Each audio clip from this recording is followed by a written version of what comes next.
Inanunsyo ni Legazpi City Mayor Hisham Ismail na magkakaroon na ng sports complex sa lungsod. Sa kanyang ulat sa bayan nitong Martes, iniulat ng alkalde na itatayo ito sa Barangay Mariawa at sisimula ng konstruksyon sa susunod na taon. Ito ang kauna-unahang sports complex sa lungsod. Kasama sa mga layunin ay ang mapahusay pa ang kakayahan ng mga atleta sa iba't ibang sports. Kapos ng mga natitibay o nag-excel sa sport, matawan man yung oportunidad.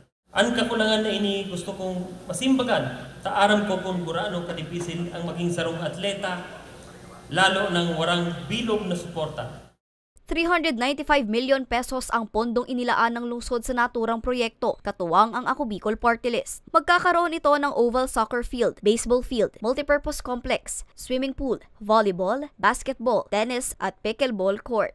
This facility wherein our athletes can develop and enhance their skill to compete and represent our city in various local, national, and even international competition.